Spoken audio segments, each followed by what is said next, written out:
स्वागत है teaching academy में। और आज से हम शुरू कर रहे हैं हिस्ट्री की सीरीज़। तो हिस्ट्री क्या होती है उसके बारे में हम आज थोड़ा सा बेसिक देखेंगे। बट ये कहने को बेसिक है, लेकिन लेक्चर यहीं से स्टार्ट होता है। तो आप सभी को, हमें जैसा कि ज्ञात है कि आप लोगों को हिस्ट्री पढ़ने में बड़ा मज़ा आता है, क्योंकि हिस्ट्री जो होता है बहुत ज़्यादा आसानी से आप समझ जाते हैं। और कुछ बच्चे कहते हैं कि हमको हिस्ट्री बहुत बोरिंग लगती है। तो कोई भी सब्जेक्ट इंटरेस्टिंग या बोरिंग तब या फिर कैसे डिपेंड करता है वो आपके अंडरस्टैंडिंग पर। अगर चीज़ें आपको आसानी से समझ में आ जाती हैं, चीज़ों को आप रिलेट कर ले रहे हैं, चीज़ों को आप कनेक्ट ले रहे हैं, तो चीज़ें बड़ी आसानी से आपको समझ में आएंगी। ठीक है, तो आज का जो लेक्चर है वो बहुत ही ज़्यादा बेसिक और बहुत ही ज़्यादा इम्पॉर्टेंट है। बेसिक और आसान दो अलग अलग चीज़ें होती हैं। अगर कोई बोल देता है कि आज का लेक्चर, आज की क्लास बहुत बेसिक क्लास है, तो जनरली स्टूडेंट्स के माइंड में क्या आ जाता है कि बड़ी आसान क्लास है। बस बेसिक और आसान में बहुत बेसिक जो होता है और इसका और आसान जो आप कह देते हैं कि सर बहुत आसान है, इस दोनों में डिफरेंस है। These are not equal term. Basic and आसान are not same thing. Basic में क्या होता है कि आपका जो होता है, जो आपकी फाउंडेशन जो होती है उसके बारे में टीचर्स बात करते हैं, या हम आज की जो क्लास जो हमारी होगी वो फाउंडेशन होगी। एक प्रकार से फाउंडेशन होगी किसकी? हिस्ट्री की।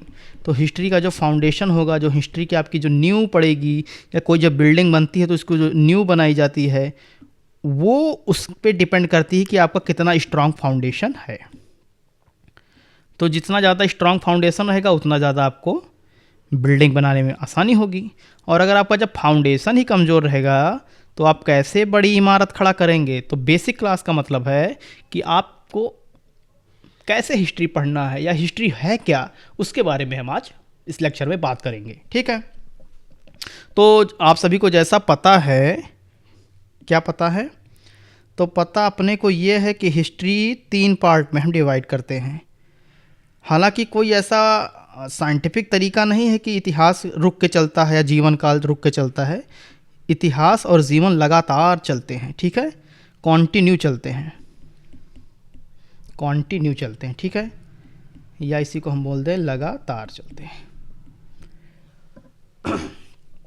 तो ऐसा तो हुआ नहीं कि पहले एंशियंट हिस्ट्री आई या प्राचीन भारत आया, फिर दुनिया थम सी गई, फिर उसके बाद आपका मेडिवल इंडिया आया। ऐसा कुछ हुआ नहीं है हिस्ट्री में। ठीक है, या फिर जिसको हम बोलते हैं मध्य भारत। तो ऐसा कुछ हुआ नहीं कि प्राचीन आपने पढ़ा फिर धरती जो है या अर्थ था वो रुक गया, फिर 100 साल बाद प्राचीन भारत हुआ, फिर उसके बाद आपका मॉडर्न आया जिसको आप आधुनिक बोलते हैं। ऐसा कुछ होता नहीं है। ठीक है, ऐसा कुछ होता नहीं है। चीज़ें लगातार चलती हैं। बट अपने को क्या है कि अपने को चीज़ें आसानी से समझ में आ जाएं, तो उस सहूलियत के लिए हमने क्या किया है, इतिहास को 3 पार्ट्स में डिवाइड किया है। तो हमने क्या किया, हिस्ट्री को 3 पार्ट में डिवाइड कर दिया है। एक को बोलते हैं हम एंशियंट इंडिया, फिर बोलते हैं मिडेवल इंडिया, और फिर होता है मॉडर्न इंडिया। ठीक है, तो AMM 3 पार्ट हो गए। तो आज का जो लेक्चर है हमारा वो ये डिसाइड करेगा कि एंशियंट हिस्ट्री का इम्पोर्टेंस क्या है और हमें एंशियंट हिस्ट्री क्यों पढ़नी चाहिए। ठीक, तो आप हेडिंग देखिए, यहाँ पे लिखा हुआ है the importance of ancient Indian history. प्राचीन भारतीय इतिहास का महत्व। थोड़ा सा यहाँ पे देखिए, अब प्राचीन भारतीय इतिहास का महत्व, प्राचीन भारतीय इतिहास का हमको महत्व समझना है। ठीक है, importance of ancient Indian history. ठीक है, तो the study of ancient Indian history is important for several reason. It tell us how when and where people develop their earlier culture. तो जब हम हिस्ट्री पढ़ेंगे, जब हम इतिहास पढ़ेंगे फ्रेंड्स, तो हमें पता चलेगा कि जो कल्चर है, जो सिविलाइजेशन है, जो संस्कृति है, वो कैसे कैसे विकसित हुई। दिमाग में अपने पहले पॉइंट बैठा लीजिए। क्या? प्राचीन भारत इतिहास का अध्ययन कई कारणों से महत्वपूर्ण है। यह हमें बताता है कि हमारे देश के लोग कब, कैसे, कहाँ प्रारंभिक संस्कृति का विकास हुआ। यहाँ पे 3 टर्म है। क्या क्या है? कब, कैसे, कहाँ। ठीक है, व्हेन, हाउ, वेयर। ये 3 चीज का जो क्वेश्चंस होता है वो हिस्ट्री को प्रोड्यूस करता है, वो हिस्ट्री को इवॉल्व करता है। ठीक है, जैसे यहाँ पे आप देख रहे हैं ये इंडस वैली सिविलाइजेशन है। इंडस वैली सिविलाइजेशन जो हड़प्पा सभ्यता है उसका ये चित्र है। अब यहाँ पर हम आपको हड़प्पा सभ्यता पढ़ाएंगे, उसका अलग चैप्टर है, बट आपने को क्या करना है यहाँ पे समझना है कि हिस्ट्री का इंपॉर्टेंस क्या है। तो हम बताएंगे आपको कि जो आप ये देख रहे हैं एंशियंट इंडियन हिस्ट्री, इसका जो ये हड़प्पा वाला क्षेत्र है, ये जो रीजन है, तो हम देखेंगे कि इंडस वैली सिविलाइजेशंस या सिंधु घाटी सभ्यता IVC जो है वो कैसे कैसे विकसित हुई। सिंधु घाटी सभ्यता जो है, सिंधु घाटी सभ्यता है वो कैसे कैसे विकसित हुई, ठीक है, इसके बारे में हम यहाँ पे बात करेंगे।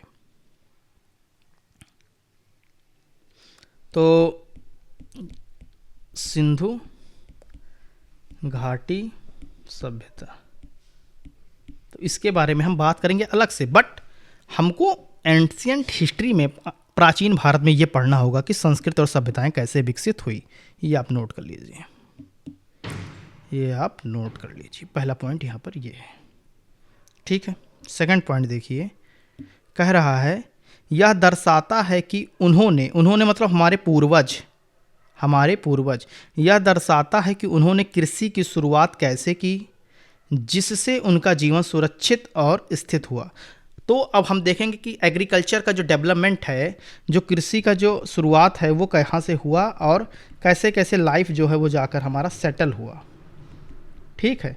तो जो सेटल लाइफ हुआ वो कैसे स्टार्ट हुआ, वो हुआ कृषि से। थोड़ा सा हम आपको बताते हैं कि पहले जैसे कि हम जानते हैं कि हम जो आदिमानव थे या वन मानव थे, आदिमानव जो थे, प्राचीन जो थे, वो पहले जानवरों का शिकार करके फ्रेंड्स खाते थे, ठीक, जानवरों का शिकार करके खाते थे और कभी यहाँ पे शिकार किए, कभी इधर जाके शिकार किए। तो उनका जो लाइफ था वो एक स्थिर नहीं था, कभी यहाँ कभी वहाँ ऐसे चलता था। लेकिन जब उन्होंने कृषि की शुरुआत की, जब उन्होंने कृषि के बारे में तकनीक जान गया, जब उन्हें कृषि के बारे में पता चल गया, तब वो लोग क्या कहिए सेटल लाइफ जीने लगे। मतलब क्या हुआ सेटल लाइफ का कि एक ही स्थान पे फिर वो लोग रहने लगे, अपना घर बनाकर, परिवार बनाकर, और धीरे धीरे धीरे धीरे सभ्यता या फिर सिविलाइजेशन, संस्कृति की उत्पत्ति हुई।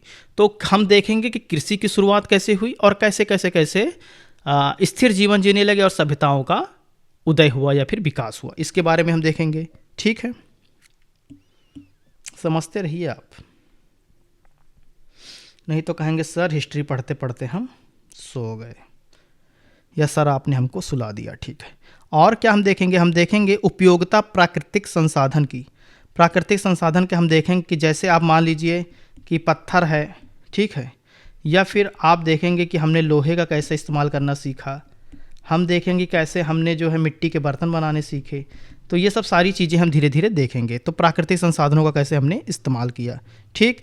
फिर हम देखेंगे कि खनन का हमने कैसे इस्तेमाल किया, हमने कोयले की खदानें कैसे धीरे धीरे ढूंढी, हमने जो है कोयले का इस्तेमाल करके खाना या फिर भोजन पकाना कैसे शुरुआत किया, इसके बारे में हम सीखेंगे फ्रेंड्स।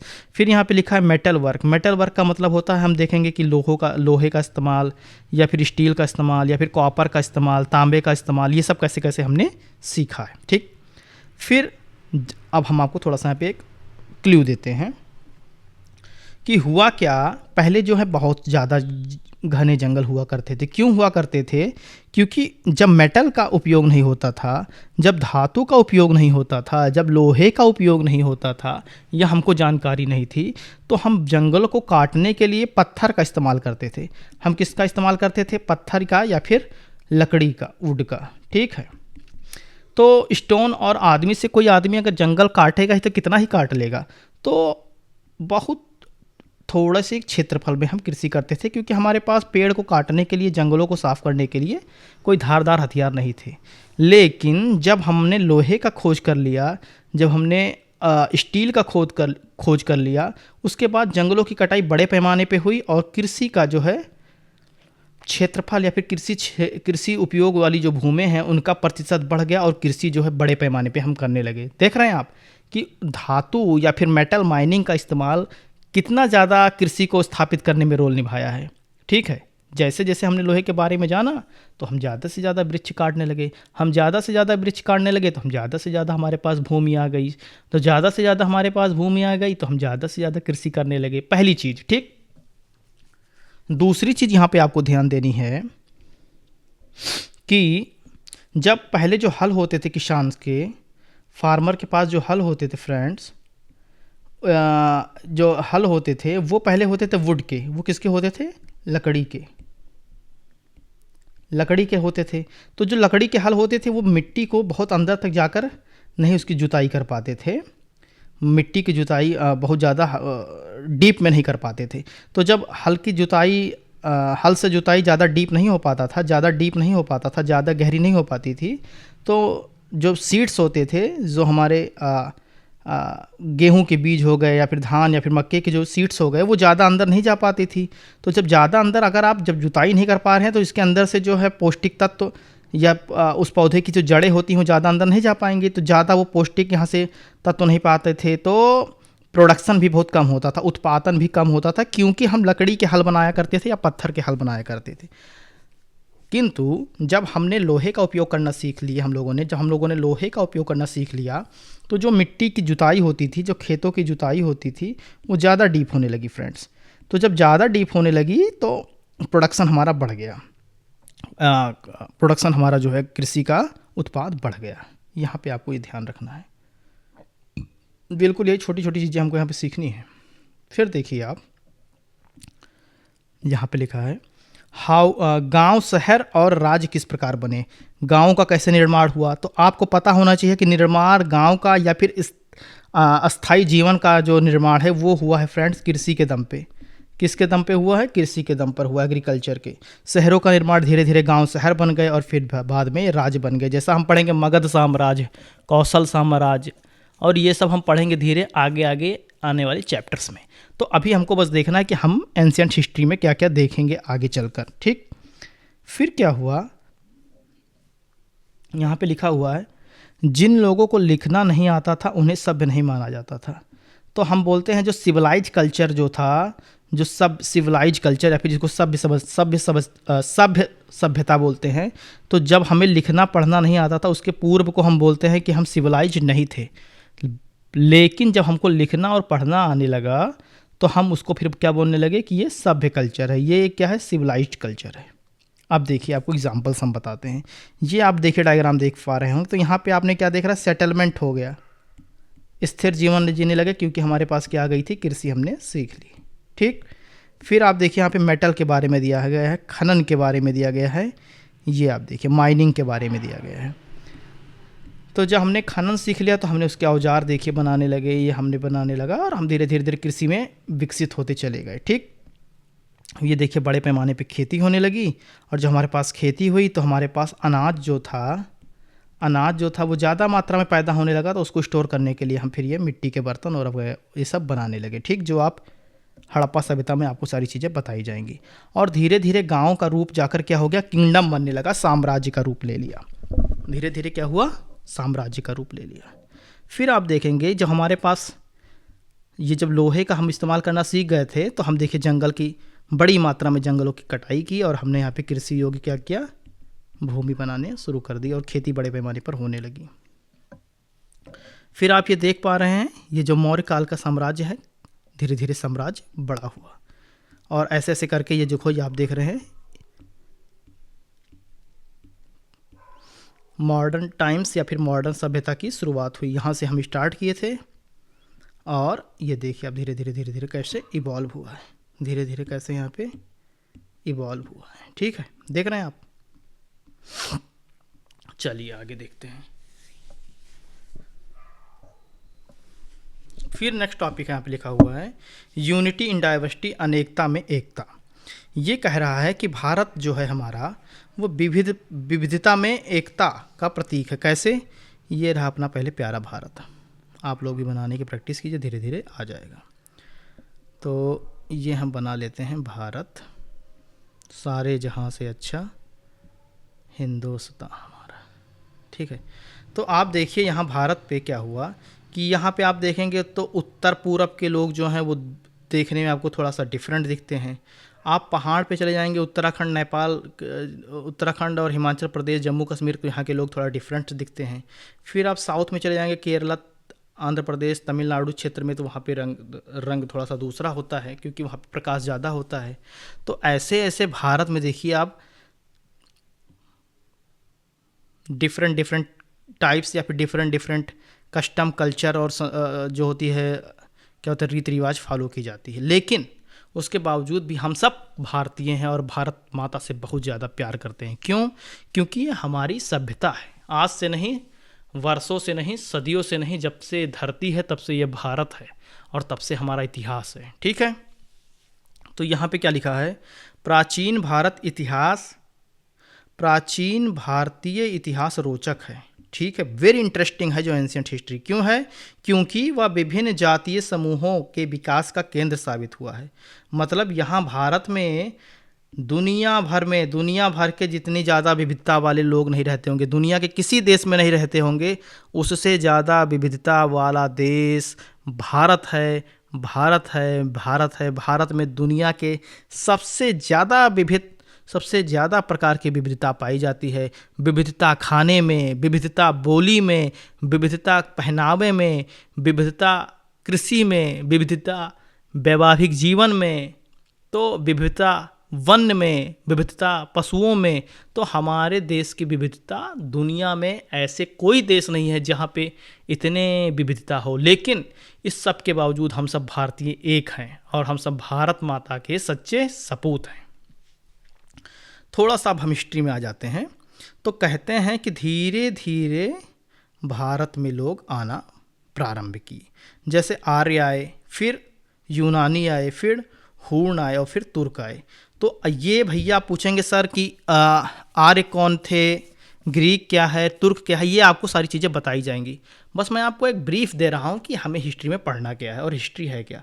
तो आर्य जैसे आए हैं 2000 से लेके 1500 ईसा पूर्व। अब कहेंगे सर ईसा पूर्व क्या होता है? बिल्कुल घबराना नहीं है, सब सारी चीज़ें आपको बताई जाएंगी, बिल्कुल घबराना नहीं है। ठीक, बीसी, ये एडी बीसी क्या है, सब सारी चीज़ें आपको बता दी जाएगी, बिल्कुल घबराना नहीं है।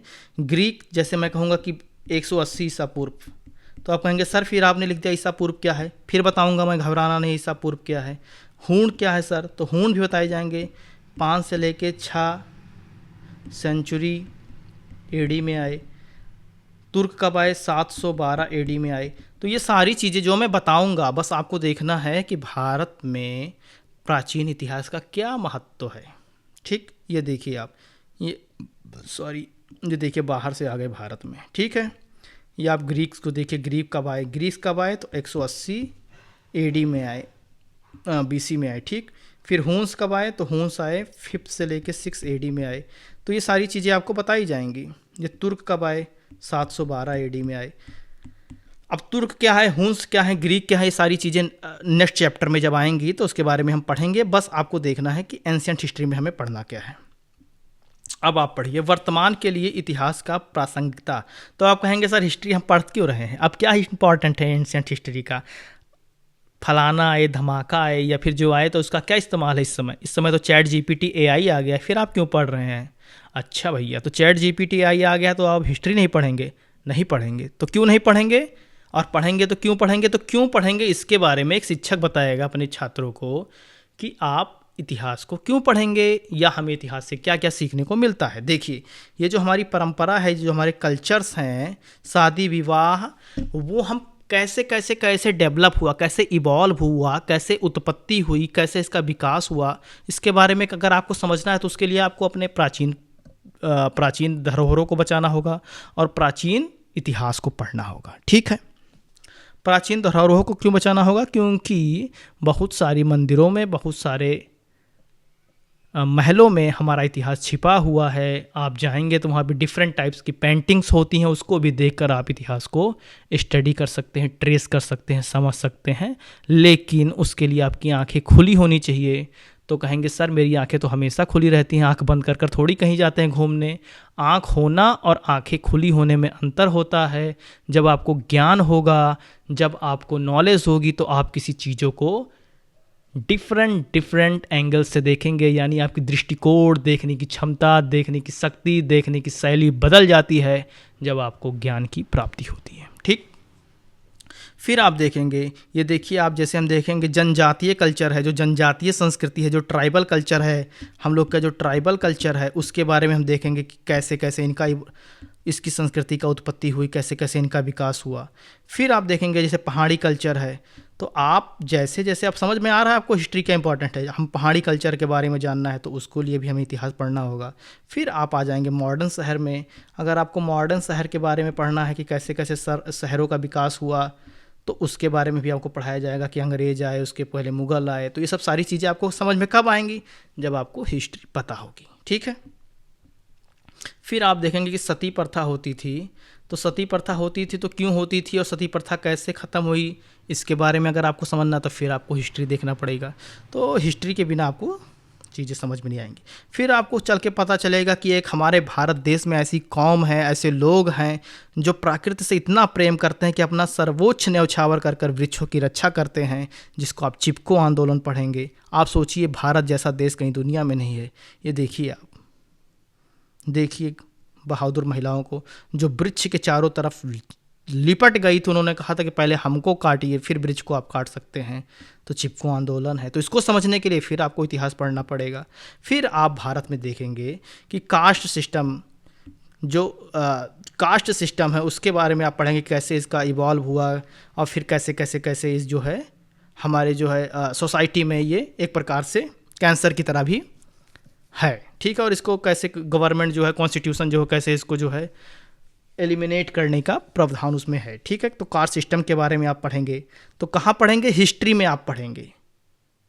तो हिस्ट्री को आप जब समझेंगे तभी तो आप समझ पाएंगे सोसाइटी को।